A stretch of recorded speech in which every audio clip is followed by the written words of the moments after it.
So this guy you are seeing on this video is one of the popular native doctor in Anambra State that prepare charms for Yahoo boys. You know, he always take them to the river to perform some charms, claiming that he speak with Mami Water. Mami Water is giving them power, invoking crocodile spirit, snake, like they appear live to bless those boys and accept most of the sacrifice they usually take to the river. So earlier today, Anambra State government arrested this guy, and they said that the only way they will leave him is if he proved that he's real and not fake, which is he's going to take them to that river where he do all those rituals for those Yahoo boys and invoke that Mami Water spirit, which is in form of a live snake or crocodile, to come out. That once they go there and he invoked the water spirit, which will gonna appear live as snake or crocodile, that the government will leave him. Now they took the guy to the river. Guess what happened? He shout a kulo, shout Mami Water name, call Mami Water for almost 30 minutes. Mami Water no gree show. What a wicked Mami Water. This guy called Mami Water, call Ekulo. Toya fara na zungwa mama asa hepo na kihere mem. Mami Water no gree answer. Watch the video and drop your opinion.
You see Governor Soludo, You see Governor Soludo.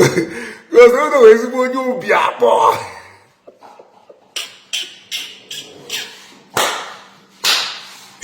Hey, Soludo, the governor. Hey, kwechiri sie ike na kiba azwa. Anyị ji mụ ya mụ. Ọkwara ya agwakata ntị ma ntị anụghọ egburu isi ntị ese. kpọọnụ ha ka ngwa ha rizi mkpatalụ mmụọ mmiri ji wee nọrọ na mmiri a na-ekwu mmụọ mmiri ekulo ekulo nwaanyị ọma, ekulo nwaanyị sala ahụ, ekulo nwaanyị na-ete pawuda, ekulo nwaanyị na-akwa pefum, ekulo nwaanyị na-ata anụ ọkụkọ, ekulo nwaanyị na-eje obodo oyibo, ekulo arụsị na-ebute ego, ekulo ikepụte bute, ekulo asa nwa, ekulo asa mpete, ekulo ugegbe di ya, ekulo dogbu nwoke, ekulo mmụọ na-asa, ekulo dike na-asa, ekulo ngazi. Otu katara ekulo afa ife fọrọ ewu ịkpọ ekulo ibeeto, ekulo chikasin, ekulo innocent, ekulo gabros, ekulo Chris Ụba, ekulo Ima Bishop Okonkwo, ekulo Ataeze. Ife fọrọ ewu itukata ekulo afa tuwe ya afa mmadụ. Ife fọrọ ya ewu ịnọkọtasị ekulo onye nwe m na onye nzọpụta. Ọ yọkatalụ belụ, yọkata belụ, yọkata belụ, yọkata belụ, otukwuru etukwuru ọkwụrụ ọtọ, otukwuru etukwuru ọkwụrụ ọtọ. Juzienu m kedu ife kpatalụ na krokodil ahụ ọ na-akwa apụta. Ọnyanwụ majik ahụ ndị a na-eme. Nyanwụ majik ahụ ndị a na-eme. The presence of ndị Udogachi led by the number one Emakai himself.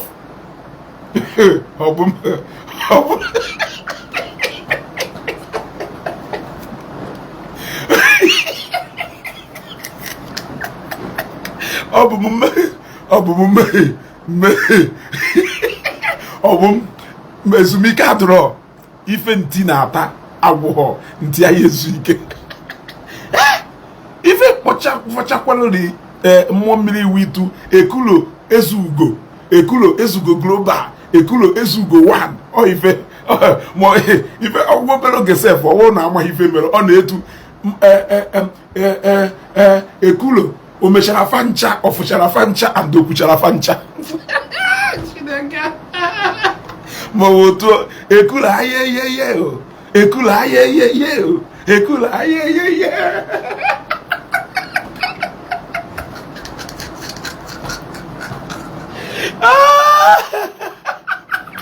Ebe a ka a na-agwa na ndị amụma Elijah na ndị amụma abala.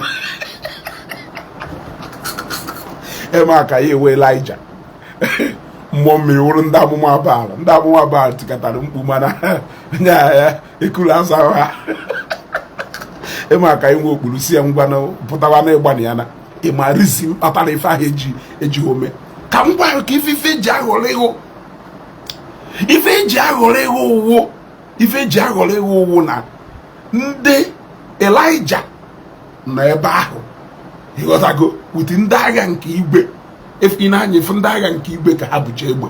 Enwere ike ịfụ kọmanda Stone, kọmanda Ebunias onu na ana, kọmanda Kpekirikpe, kọmanda Ọmụla atụ egwu, ha ncha bụcha egbe nọrụcha ebe ahụ. Ịghọtago kekeke ha ncha nọcha dị nọrụ. Elijah wuzie Emeka anyị nọrụzie dere ekulo wuzi onye amụma Baalụ nọrụzie die na majiki ha na-eme ewu na eweta ọkụkọ kịta egbuo ọkụkọ, ọbara ọkụkọ ahụ na-apụta, eweruzie ọbara ọkụkọ ahụ pịa na mmiri ma o wee were ọbara ọkụkọ ahụ tụwi na mmiri, tụwi ọkụkọ ahụ wutu ọbara ya na mmiri saịdị ebe ahụ krokodil ya zi apụta. A na-aya ozi mara ụma na-ebuzi amansi ha na-ebu. Krokodil ya anụghị isi ọbara ahụ osi ebe ọ nọ pụtara. Krokodil ya anụghị isi ọbara ahụ osi ebe ọ nọ pụtara. Nyaahụ maji jekwa na ndị agụrụ na mmiri agụla krokodil ya agụrụ ahụ nọ. Ị na-anya efu na eweta ha ọkụkọ ahụ, ewere ọkụkọ ahụ pịawa ya na mmiri, ewere ọkụkọ ahụ apịawa ya na mmiri, ewere ọkụkọ ahụ apịawa ya na mmiri, na-emeghasụ mmiri ya, na-emeghasụ mmiri ya, na-emeghasụ mmiri ya, na-emeghasụ mmiri ya. Efu krokodil ya ahụ ozugbo osi ebe ọ nọ bịawa. One ndị ka a na-aghọgbu. Now Elijah na ndị agha nke igwe na ebe ahụ, so anyị egbu ọkụkọ tụizi ọbara ya na mmiri because na ndị agha nọ dị eweruzie ọnụ efu.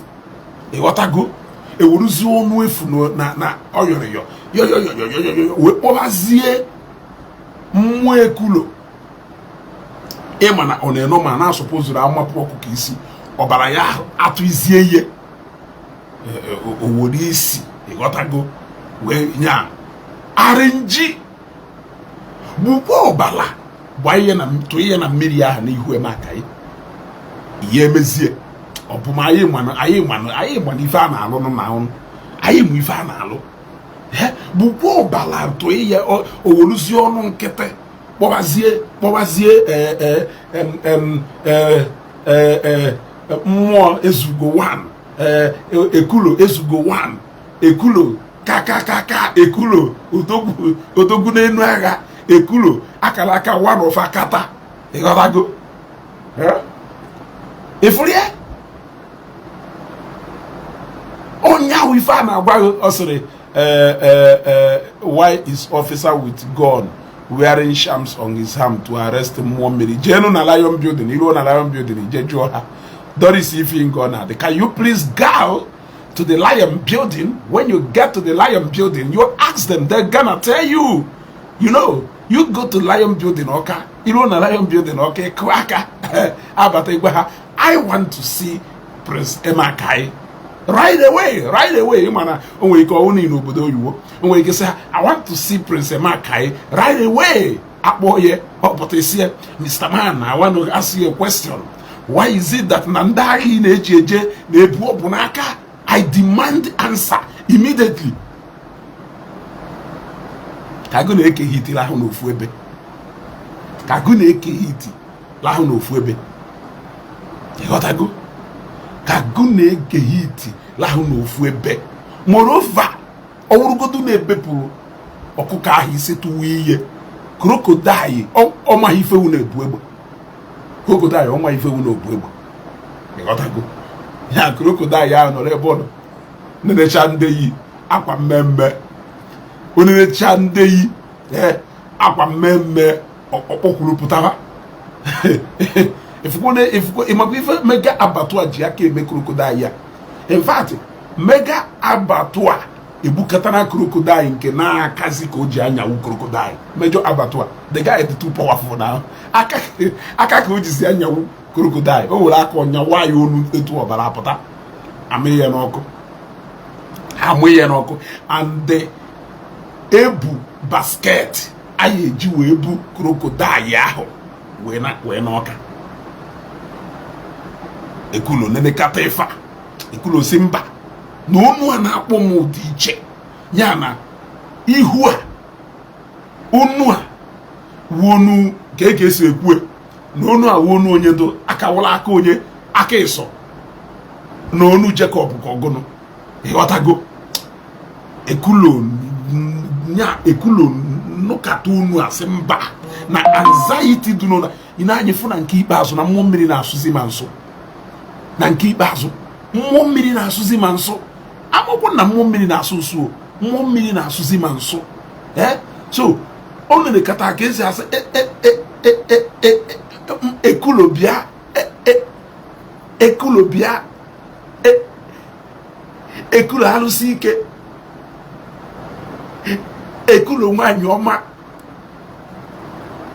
Ekulo alụsị gbasiri ike. Ekulo si mba onu a ụjọ ọdụ n'onu a ebe ahụ ka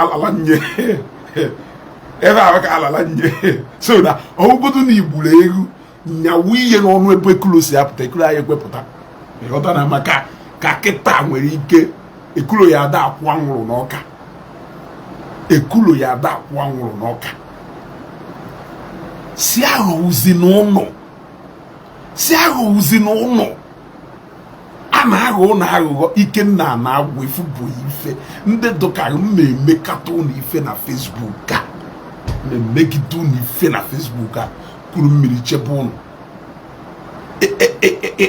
Ekulo nwaanyị ike mmụọ mmiri na-asụzi nso oge o merụ vidio o kwuru na nọ na be ndị udo gachi Ebubechukwu ụzọ na Nnewi ndị udo gachi nwere ebe fa na-eje pụta wee sị ka eje tuo ha chọrị ọnụ ọha nnukwu mmadụ Abaku ịghọtago na o nwere ebe ọ na-eje ndị udo gachi wee sị ka ha bịa tuo ya afa alụsị iyi nọ na Nnewi eze yim nọ na Nnewi odogwu tụrụ agba na Nnewi ndị udo gachi wee sị ka ha bịa tuo ya afa ka ha bịa kenee ya ifu ka ile esi agba today's date is 13th of March 2026 nyezi ka o ruola ọka asị what is today's date also today's date is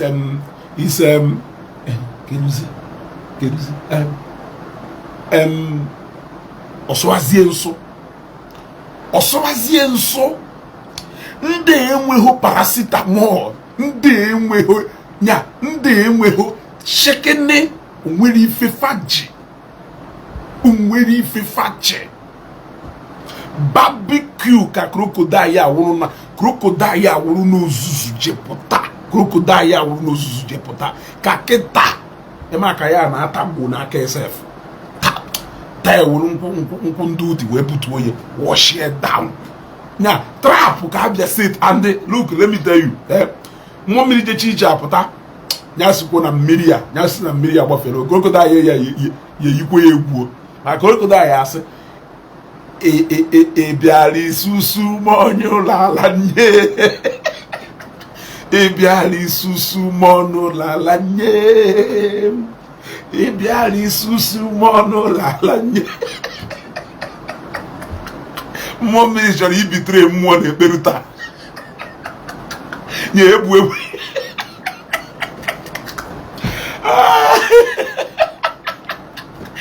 egbechedo mmụọ mmiri ọbịa ka ọ lapụta mmụọ na-ekperu ịfara trust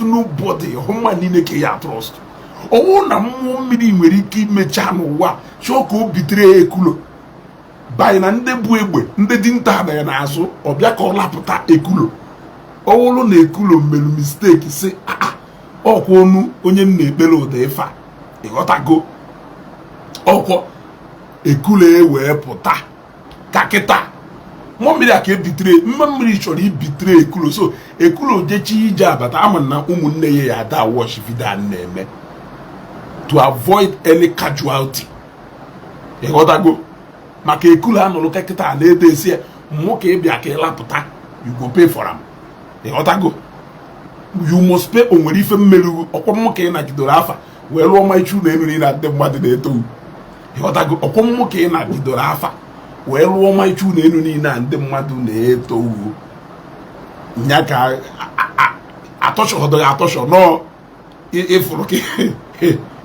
ịfụrụ egbe fụ ụmụ dimkpa bụ akpụ obi ịbịa ka ibitere m ịbịala isusu mọnụ lala nye mmụọ mmiri ịbịala isusu ekulu ọnụ lala nye ịbịala isusu mọnụ lala nye ị ga-ata afọ bitere ya so a sịrị nka mgbagho rizi mkpatalụ ekulo ji wee jụ na ọya pụta ife a na-eme ewe gbuo ọkụkọ atụ ya ọkụkọ na mmiri ọ ewere ọkụkọ na ọbara ya na-apịa isi ọbara ahụ ka crocodile ahụ na-eme ọnụ from ebe ọ nọ were ọsọ gbawa mana Elijah nọ ya wit ndị agha ndị dinta bụcha egbe nọrụcha so anyị egbuzi ọkụkọ and let me tell you ha do smart enough if holy na ife follow ịgba mmiri na perfume ahụ ọmụ ife na ewo na ihe ejere ndị na ife follow ha awụ ịma tiles na nkọ mmiri ahụ ife follow ha awụ ịma tiles na nkọ mmiri ahụ nya ka ma tiles na nkọ mmiri ahụ ka ọ dụka swimming pool ha amahọ na-eweta na information a chọrọ iweta mmụọ mmiri of course mmụọ mmiri ma ife mmụọ mmiri ya mahụ na collect chago information a chọrọ collect ọkwanye ka ndị wee na-asị ndị nwa dibịa don't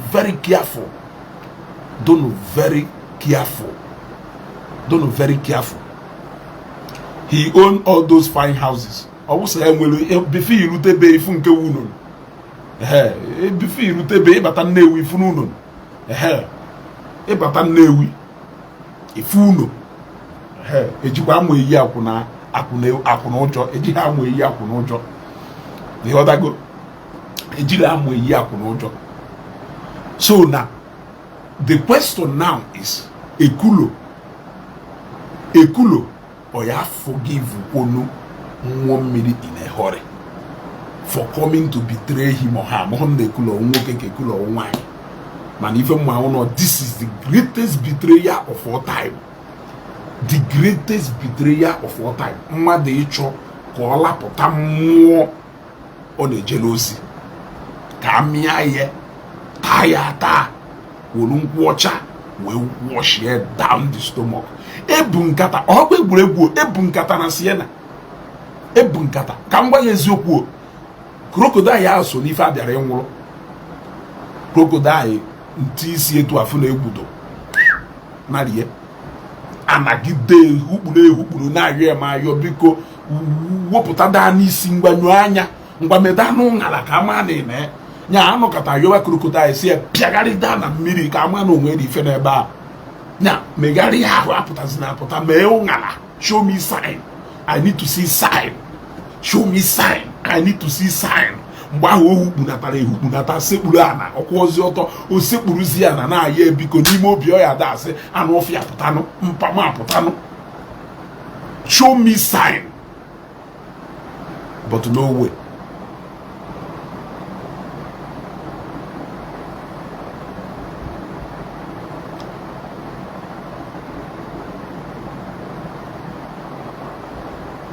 You got to go.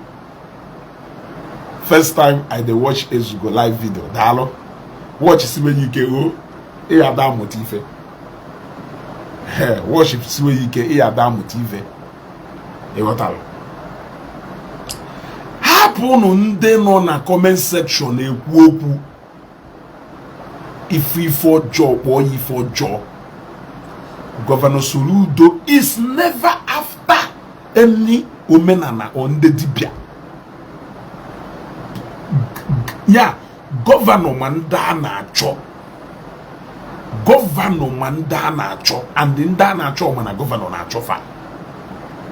Yes, onwe ndị dibia ada panic because na fa mana they are not in the list of ndị na-achọ and the governor chọ na-edo after ndị omenala ọmụ ebe ọ ya eje bute ndị bịara traditional worship ha na iruo n'okwu edo kịta iruo n'okwu edo ụbọchị eji eme ife n'okwu edo iru ebe anyị fụsọ ndị Godian religion ịchọ n'iti moto bukọrọ ha ncha niile buda ha ọka na ọwụrụ nọ ndị ahụ ndị a na-achọ mana ọma ndị ọ na-achọ and amarizi mkpatalụ eji wee na-achọ ndị ahụ.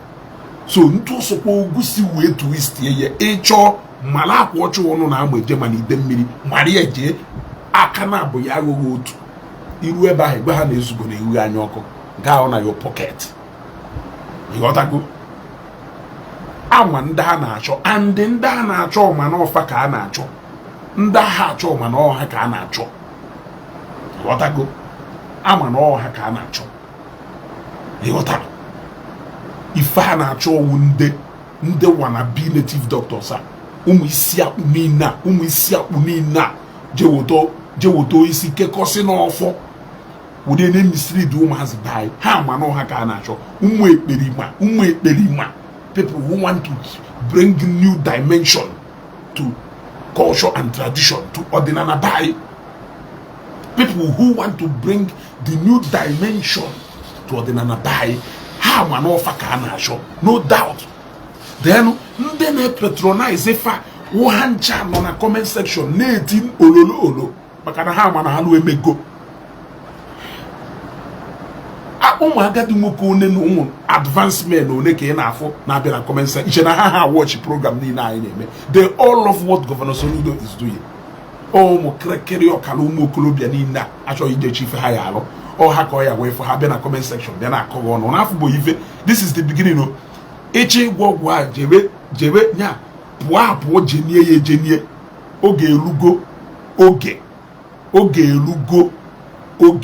unu ya ejeni wee je na-agwọ ọgwụ ichi ije gwa ọgwụ itinye risk of ibu ịba moto jee, tirie risk of ibu nsiwu nwaanyị ebi usi ebe a nata ebe ị na-eje, tirie risk of ịga stop and search ndị polisi n'ụzọ. Ịghọtago?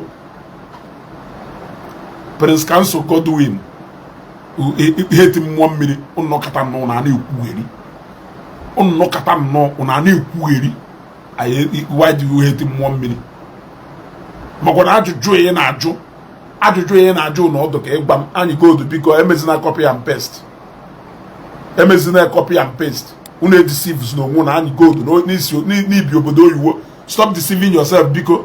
Emezina copy and paste ya anyị na-eme na page m biko. Ezo odo Peter ite ife ahụ ebe ọzọ block wongo. Write it again. The one open heaven ebidogo. I'll block you immediately. There you again. Come on, onye jigi end the broadcast join the open heaven. There you again. Let me block you immediately. I does and you go the pico.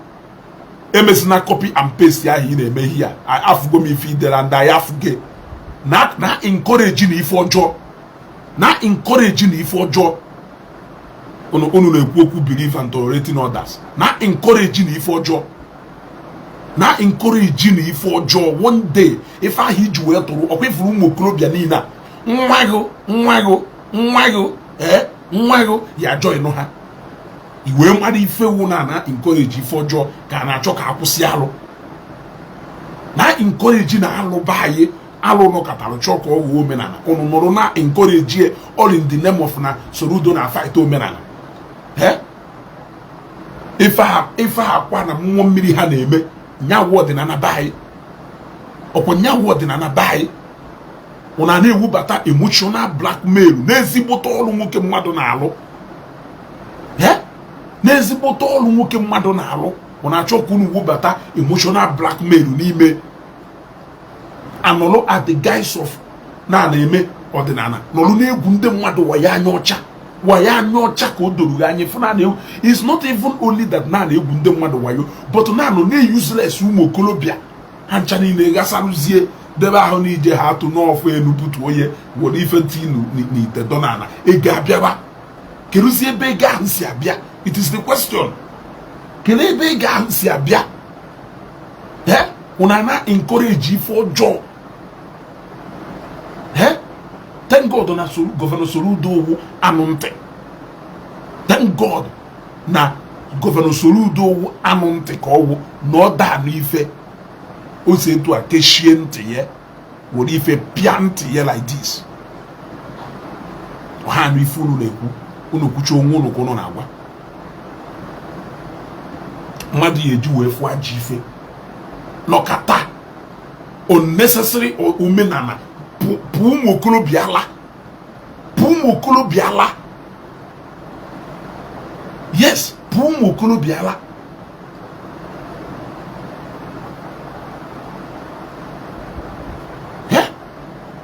a na-ekwu ha ncha niile na ọdụ ọgwụ amụrụ ọkụ ba akwa na ife adọwachara ba akwa. Etu ahụ ka ndị nna nna ha si wee mee ọdịnala. Etu ahụ ka ndị jee na okwu edo ka ị ma na ya afụ otu mkpụrụ oke iteda ebe ahụ.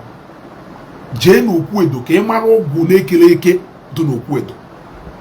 Ịchị igwo edo okwu agbanụghị ife ya bụ iwu tabịa na nke edo ịbịagwo edo okwu ịghọtago ịbịagwo edo okwu ụbọchị eji eme omenala igburu edo anụ ịfụkwa ụbọchị ahụ abịa onwe nke iji bịa igbuola edo anụ jee kpesara edo ife chọrọ ikpesara ya kpesachala edo ịna nwere ife dụka jee gokwu bịa ka agwọrụ ọgwụ dị etu a bịa ka agwọrụ ọgwụ dị etu a ọgwụ etu a esi ekpesara Chineke ife ka ihe esikwa jee kpesara edo ife etu a ka ihe esikwa jee kpesara arụsị ndị agụrụ etu akwa ka ihe esi jee kpesara arụsị ndị ọkụzụ etu akwa ka ihe esi jee kpesara ụmụ okwu niile ahụ yes ụmụ okwu niile ahụ nwere ife dụka bịa ka agwọrụ ọgwụ nke a bịa ka ekeluhu nke a bịa ka emeluhu nke a bịa ka emeluhu nke a ụmụazị ọgbara ọfụrụ awụ ha ji kpụbata ụmụ ife niile ahụ wurie na-egwu ndị mmadụ wayo wurie na-alafụsị ụmụazị be anyị wurie na-eri ha lokal champion wurie na-eme ha duzie too confident nọrụ mmadụ nọrụ ọnọrụ believe na ọbara egbu iri n'ime ite ya ebutere ya ego. Ịma mmadụ one nọ na nga because of ndị dọka akwa na mmụọ mmiri ife ha nọrọ ebe a na-anya oke moto na-arụ ụlọ apụta agwọ ọrụ ọgwụ sị ụgụ gaba na iburu ọgwụ pụọ na onwe ife ya eme na irute ha ebe ahụ ọgwụ ahụ eruturarize ya mashin onye a jee ya bata. Ịma mmadụ one a na-agụ ya agụ. Ịma mmadụ one nọ na nga today. Ịma mmadụ one nọ na nga today because of nkanka ite. Ịma na ite niile adọ na-aba akwa na many people nwe ite ahụ nọzi ndụ. Ịma na many nwe ite ahụ nọ na nga. Anyị gold ịpụta na-eneche anya sị na asọrọ udo na-enwe freedom of worship. Ịma na-enwe freedom of speech mana ọkwa ọnụ a ka mmadụ ji wee kwute ife tụrụ ya nga. Ịma na-enwe freedom of movement mana ọkpa ka mmadụ ji wee gagide wee gaita n'ife mere o ji wee bangata nwụrụ ya nwụọ n'ime ya. Yes, so enwere freedom but enwere also limitation and checks and balances enyere to that freedom. So ọwụzie na-agba na-enwe freedom of movement ịchọzie ka iwere ọkpa ka ije gawuye ọkpa ebe nwee ka o si wedo because na-enwe freedom of movement ọ na-enwe freedom of speech na-epụzi ọnụ gị ife sọrọ gị na-ekwu maka ife unu na-ekwu ife ọ ife yiri ka freedom of worship unu na-ekwu. Asịzie unu na-enwe freedom of worship gụmebezie alụ mebe abomination because na-enwe freedom of worship. Ọkwanyawo ife unu chọrọ ọkwanyawo ife unu chọrọ ngwanụ enwere freedom of speech nwee freedom of movement. Ịnụ na-agba egbe n'ọpa iwe ka garụ jee n'ebe ahụ kwa freedom of movement. Yes, ma ọ wee nọ na polisi chọrọ invade ime ọfịa ebe ndị ntọ nọ garụ jee n'ime ebe ahụ enwude gị gwa ha na freedom of movement ọ na ihe ejekwa ebe sọrọ gị ije. Ịghọtago ịmaọzi na-enwe limitations na even where your right stop is where another person's right start. Unu enweghịzi idea. Unu enweghịzi idea. Abi unu enweghịzi idea.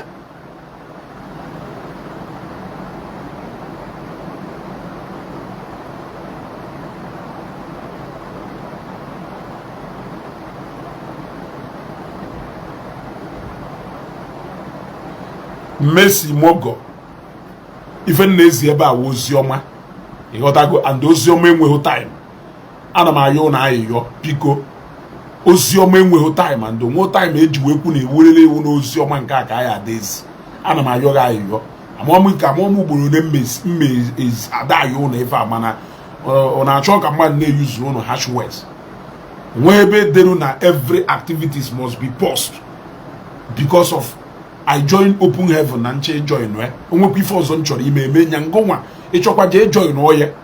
I don't know ọ bụrụ na this particular message m na-enye ebe a at this particular time ka the spirit tirie n'ime mmunye because no nwe somebody no somewhere oziọma ya emetụ. I don't know why you think I should cease from inye oziọma maka na open heaven ebidogo. Even part of ozi a na-ezi dụkwa capable of ịtọkata mmadụ. So I don't understand. You got to go exit from this one.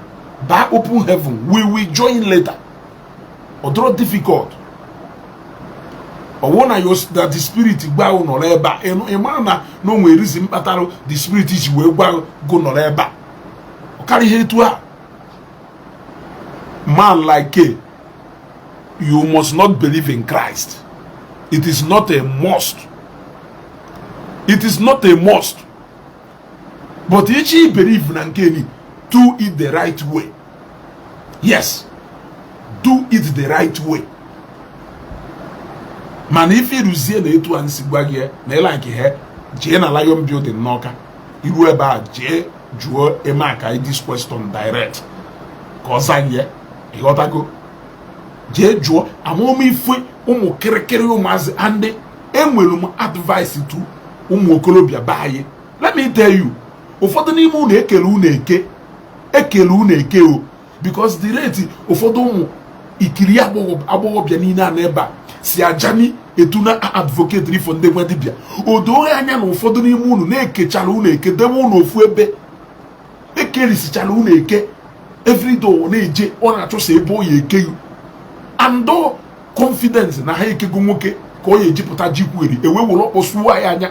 I can tell you na majority of the domestic violence a na-enwe ewu n'ofiru n'ojechana mana nke akwa jee mana nke mmụọ mmiri wota foto ukebe ukecha ahụ chena nonsense niile ahụ a na-eme ebe ahụ na ọ na-alụ ọrụ nwoke kwuzi okwu ọkwa ilekwa agba ewe were ọkpọ tiwa anya. Yes, ewe were ọkpọ tiwa anya. The rate ụmụ nwaanyị si agwọ ọgwụ these days ọkwa ifere ụmụ nwaanyị ọ na-eme nne ha na comment sections m ana m asị what is this? Ịpụta efu nke ọwụ ọdụka mmụọ mmiri, ịpụta efu nke ọwụ ọdụka amomi ọdụka Delilah.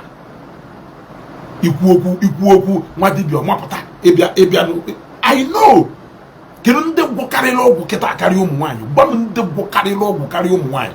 Ụmụ kiri agbọghọ niile ma ụfọdụ n'ime ha nọcha na university, ụfọdụ n'ime ha ngụnwa nwoke aya ha na-enwe obi take risk ha na-eteke na ịgwọ ọgwụ. Ụfọdụ n'ime ha ebe fa na-eje ka e wee gwọ ọgwụ a ya eji jide nwoke, ka e wee gwọ ọgwụ a ya eji jide difa, ka o wee gwọ ọgwụ ọ ya eji wee jide nwoke ọ laikiri, ka o wee gwọ ọgwụ ọ ya eji wee chịkọrọ ụmụ nwanne die niile ghaghị na pocket. O jezie gwọcha ya pụta confidence ya do too much, nwoke kwuo ewee were ọkpọ wee tikpọ ya anya. Ịpụta ịfụ ha ha nọ na comment section na-enwu anya ka oke gwugwugwugwugwugwugwugwu. Yes, ọ na-enwu anya ka oke ịtacha ma ọnwụghụ. I understand them. Yes, ụbọchị ahụ ejerube mmụọ mmiri ụmụ nwaanyị one nọ ebe ahụ. Ụmụ nwaanyị one nọ ebe ahụ. Ụmụ nwaanyị one nọ ebe ahụ. Ha bịara ịwụ ahụ na mmiri. Bịa ịgwọ ọgwụ ha ya eji wee gwọta nwoke ya anụ ha. Ikekwe onwe na ofu nwoke owoje wota. Ụfọdụ n'ime ha ndị jeziri ebe agwọlụrụ ya ọgwụ ha lụrụ ọrụ wụ ha ka ha na-etigwosi na marriage taa. Because na kedu ka esi wee wụrụ ọgwụ je gwọrọ nwoke alaiki họrụ ke nwoke alaiki họrụ against his own will ka ọ bịa n'ọrụ.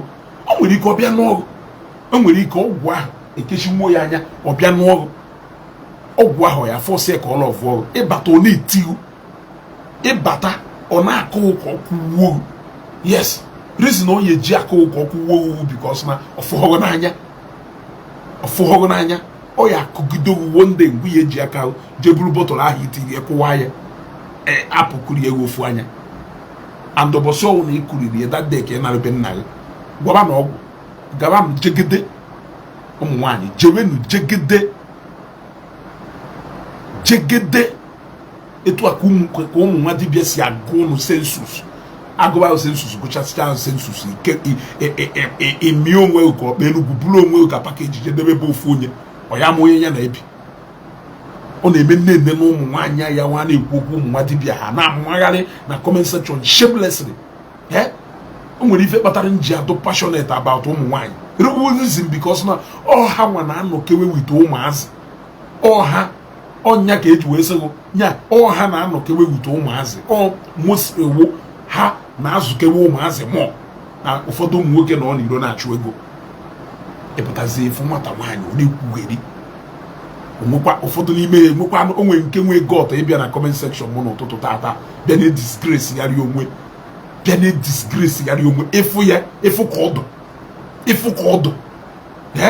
ịfụ ka ọdụ ka nkakwu bịa na comment section mụ n'ụtụtụ a bịa na disgrace yarị onwe ụmụ nwaanyị. Ị na-eji achọ nwoke ihe ekechi be nwa dibịa.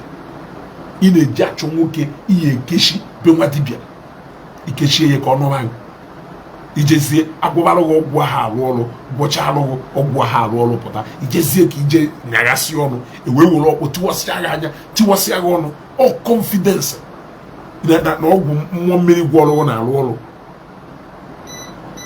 Ọ confidence na ọgwụ mmụọ mmiri gwọrọ na-arụ ọrụ. Ọnya ka ihe eji wee jee ebe nwoke nọ jee ka ije chaghasị anya o wee kụọ ụdọ mbisịrị. Ụfọdụ n'ime ụnụ je gwọ ọgwụ ahụ wọkọrọ ọgwụ ahụ ịgwọtarụ onye amerụ na nwoke ahụ nụrụ ọrụ ọfụghọwụ oge ọnwụ nọ na-akụ ka akpa aja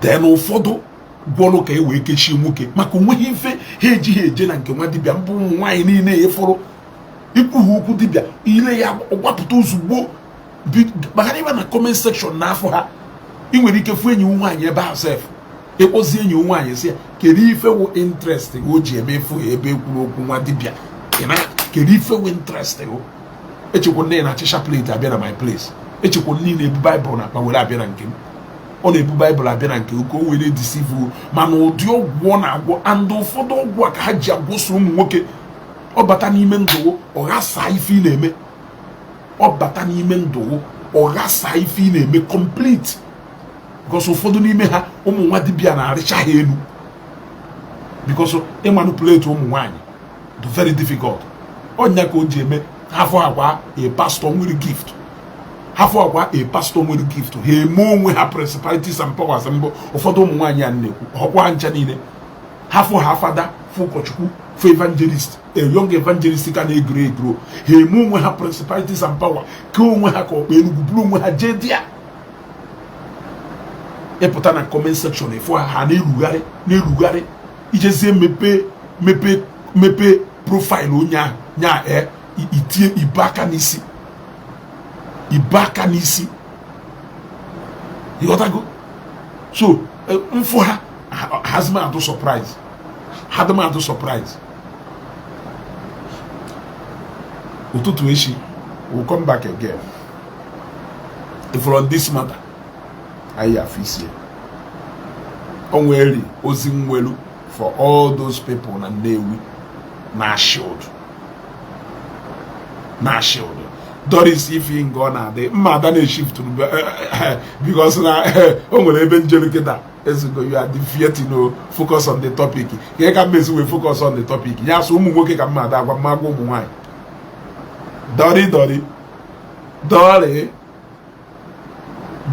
Dolly international so ụmụ nwoke ka mma ada agwa mma agwa ụmụ nwaanyị enwekwa nụrụ ụmụ nwaanyị na-aga kụrụkerelu anyị ijekwa efu ha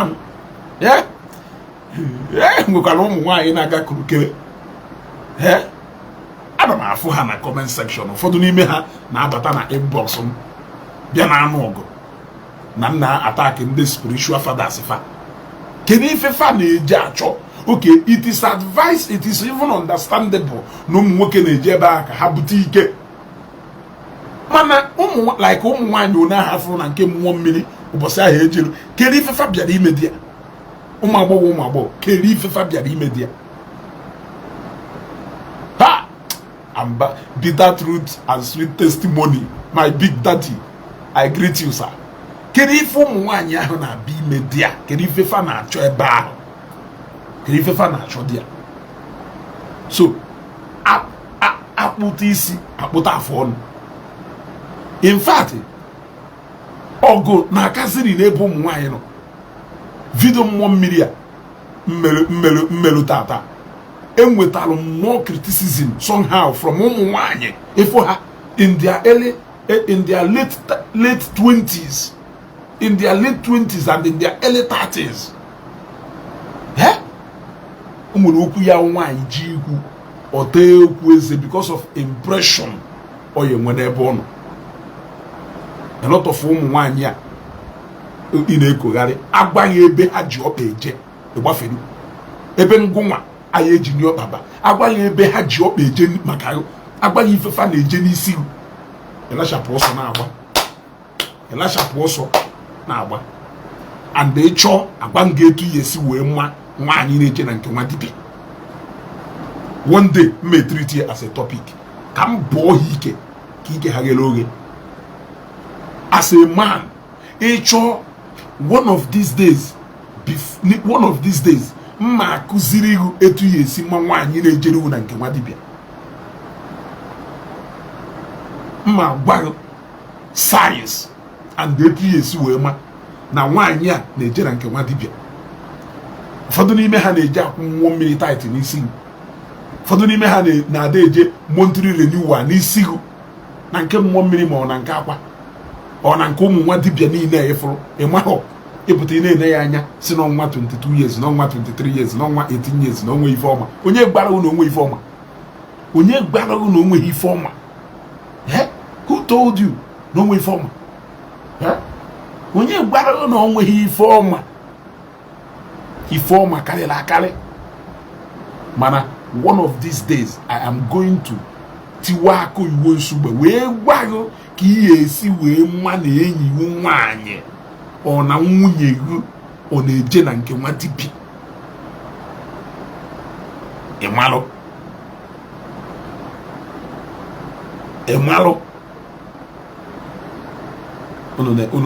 unu na-eme emergency ọdịnala.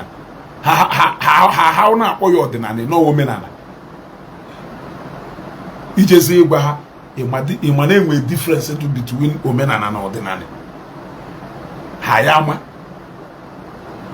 omenala ndị Nnewi nwere etu ha si anụ nwaanyị, omenala Nnewi nwere etu ha si akwa ozu, omenala Nnewi nwere usoro ntu anyị si echi igwe ma ntu anyị si ahọpụta igwe, ọdụ hereditary and other, omenala Nnewi. Efe niile ahụ wụpịọ omenala. What is ọdịnala? Ọdịnala is the spiritual and the worship aspect of ife a na-eme. Yes, it is the spiritual aspect of ife ha na-eme. Wụnyawo ọdịnala.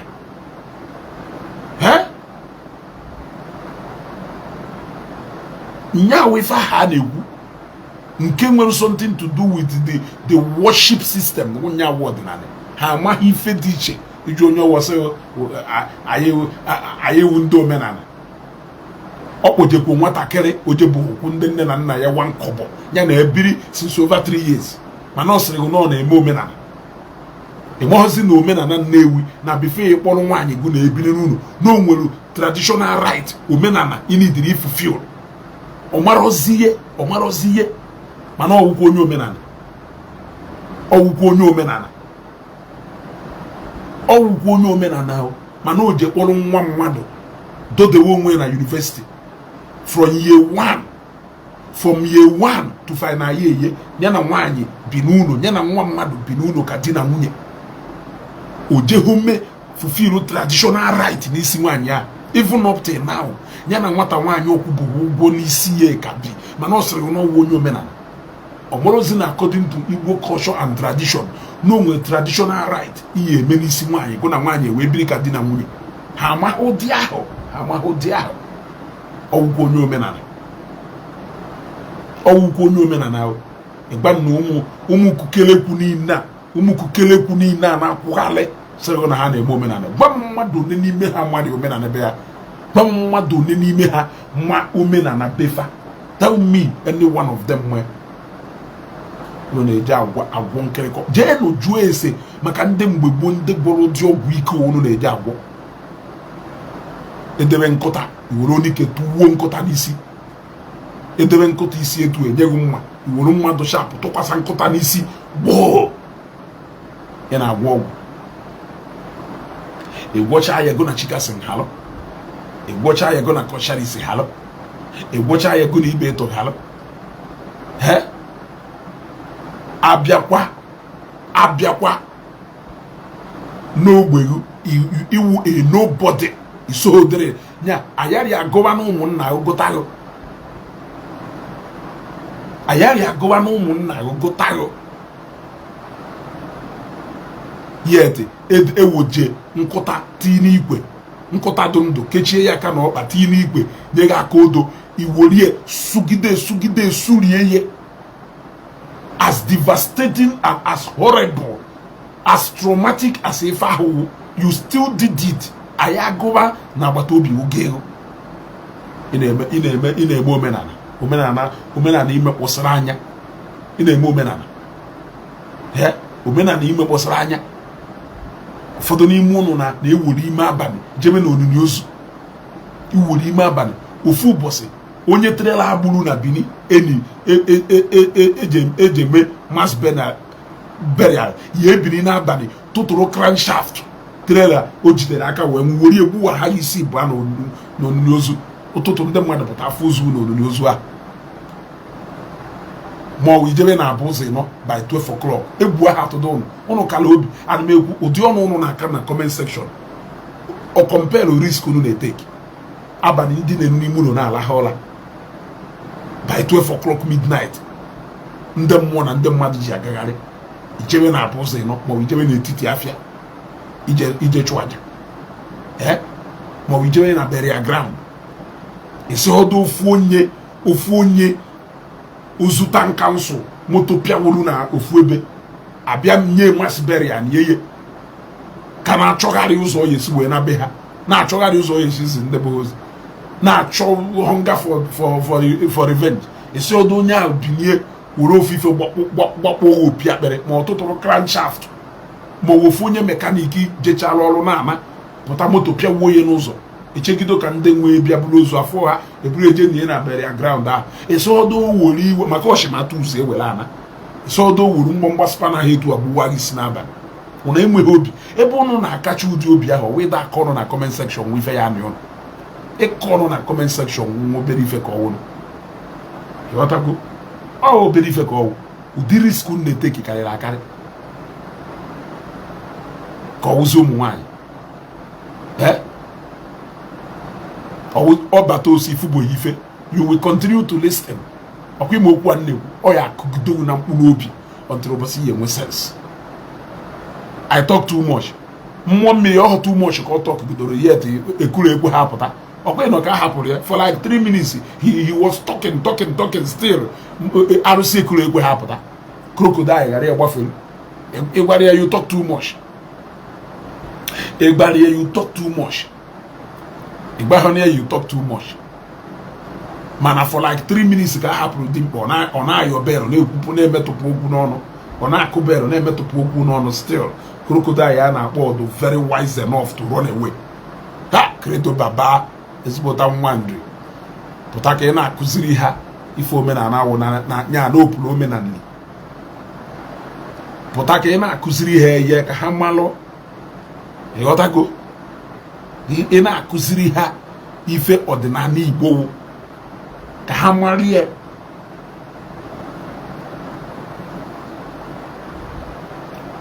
3 minutes ka a na-emetụ okwu n'ọnụ o mezie gwa ha na asị na ene na ọ ya emecha pụta mgbe ị na-akpọ ọpụta ọ naghị epụzi o wee pụta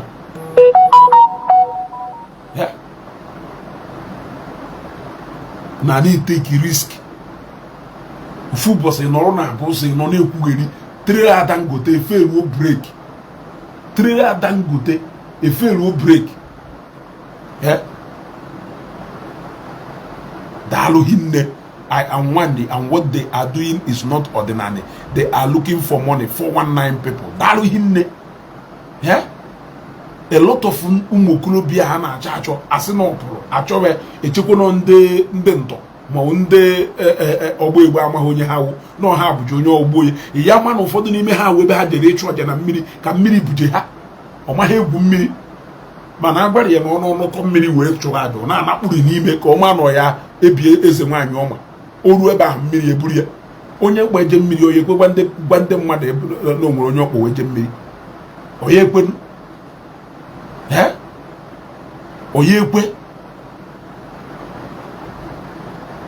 onye ekwe gwa ndị mmadụ na onwere ụfọdụ n'ime ha awụ osimiri buje ha jewalụ ụfọdụ n'ime ha egwu ahụ ekwedo ha egwu ahụ kwa na-atụ ha ha na-ejecha ma na river Niger ka o jefu oke mmụọ olu ebe ahụ mmiri eburu ejewara ndị ya na-ewuche na mmiri ya nawara agụgo skọs na nga ha gana nke ahụ aganala onwe ha ịchọ jee jụọ ịchọ jee jụọ ndị a na-egwu aja na river Niger ka ịma na ha na-egwupụta ozu mmadụ steeti ịpụta ifu dimkpa mmadụ dị 22 years obere mmadụ 18 years 19 years ọgbada river Niger sị ụlọ ọ chọrọ ije chụọ aja olu ọ na-atụkpụkọ ihe banana sweet chewing gum ọ na-atụkpụkọ ihe na mmiri befe mmadụ ife na-eme mmiri ehuchasị aja kpụtụkpụ ma ọ na-akpuo nwa dibịa kpọ ebe alachapụ ọsọ ka ọzi ndị eze nwaanyị mmiri buje na na-agụ ha ọnụ agụ eburu onye ọwa enu na na-ada yo a na-ekwu ha nchọ wuru okwu ọ ya ada echi niile ka ka anyị kwụsịgodi ebe a n'ọhụ till tomorrow.